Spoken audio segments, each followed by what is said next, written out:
really excited to jump in and talk about my 6 predictions for fintech in 2023. By the way, this is based on a Forbes piece that I wrote and published recently. I will link to that in the show notes. So first up, the rise of the repeat founder. My prediction is that 2023 will be a record year for the number of companies started by repeat founders. And what I love about this prediction is actually that it's pretty obvious, but that doesn't mean it's any less exciting. Today, there are hundreds and hundreds of repeat founders who know more about the fintech ecosystem than ever, and they're uniquely equipped as a result to build what I think will be some of the category-defining companies of the next decade. They know what to build, how to build it, and who to hire. Given that we're just in the very early innings of digital penetration in financial services, I think it's incredibly exciting to see that there's more highly qualified talent than ever before. Talking about talent is a great point to jump off to my second prediction, which is that 2023 will be the best year ever for pre-seed and seed stage companies to hire top talent. Until about mid-2022, everyone was hiring. Fang, Mama, 1,000 unicorns, they're all just sucking in thousands and thousands of talented individuals. Then all of a sudden, summer comes along, inflation hits, the Fed raises rates, layoffs and hiring freezes start hitting everyone. And if you're a pre-seed or seed stage company that's now appropriately capitalized, the candidates you're going after actually have a lot fewer options. So it's a much less competitive process. You're also better able to poach great folks from growth stage companies who now might be underwater in the equity or who are just a little bit disillusioned because there have been some layoffs and morale has been impacted. When I get those investor updates, people are often saying, oh, wow, hiring's gotten a lot easier. People who might be looking for a new role, you should 100% be thinking very seriously about joining an early stage company or starting a company.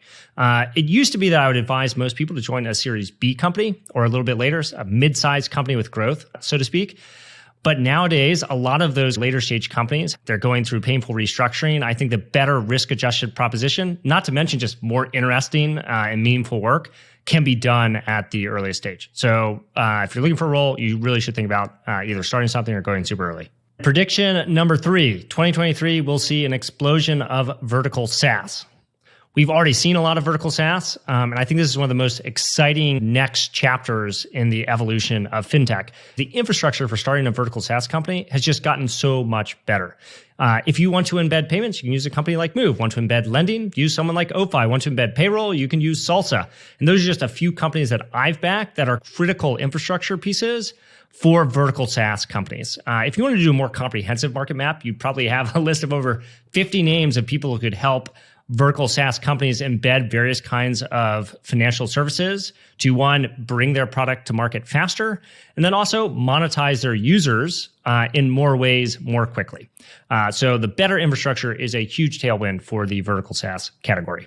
Okay, prediction number 4. Most new companies in fintech in 2023 will be B2B companies as opposed to B2C, meaning they sell to businesses as opposed to directly to consumer. This is a big shift if you think back to some of the iconic fintech companies of the previous decade, companies like Robinhood or Credit Karma or Betterment or Chime, just to name a few. And actually, this is something I've seen in 2022. So I've made just over 10 investments, and 100% of them have been B2B companies. Even though that is not strictly a focus of this fund, I'm very happy to back direct-to-consumer companies and have actually talked about how there's some interesting opportunities there and other pieces. We can link to that as well in the show notes. But it's just where I see most entrepreneurs spending time these days. I think a big part of the reason for that is that many of today's entrepreneurs cut their teeth at some of the iconic consumer companies of the previous decade. And while there, they got to see the ways in which the plumbing underlying the financial ecosystem is broken. And now that they've seen it, they want to fix it. And in fixing the plumbing, those are usually, B2B companies. Moving on to prediction number 5. In 2023, multi-stage firms will begin to retreat from pre-seed and seed. So prior to starting Cambrian, I was an investor at Andreessen Horowitz. And if you think about Andreessen Horowitz being a multi-stage firm, meaning they will invest anywhere from, pre-seed to seed, they even have an EIR program today, all the way up through the growth stage. Some of the firm's iconic bets were Series B investments into companies like a Coinbase or an Airbnb. But A16Z, like many other players in the ecosystem, as prices exploded at the Series A's and B's, they lean very heavily into seed. What I am starting to see a little bit of towards the end of 2022, and I expect to continue in 2023, is that multi-stage firms will start to shift the balance of their time and attention and investing back to where they've historically been most active, at the Series A's and B's. The reason for that is that prices just aren't crazy anymore. I also think that seed stage investing is a very specialized stage in a company's formation, and is often, although not always, served best by having pre-seed and seed stage specialists at your back, although I'm talking my own book a little bit there. On to our sixth and final prediction. I think that in 2023, regulators will increasingly come into conflict with each other. One of the most frustrating things about being a fintech entrepreneur is that you have so many regulators that you're answerable to. A typical company might have 50 regulators, one at every single state in which they have, say, a lending license, plus 2 or 3 at the federal level. Unfortunately, that's not something I see getting better anytime soon. There are some regulatory bodies that are trying to do land grabs. So, for example, who should regulate crypto? Is it the SEC or the CFTC? Who should regulate business lending? Is it the CFPB? Well, the CFPB is also now doing some business regulations.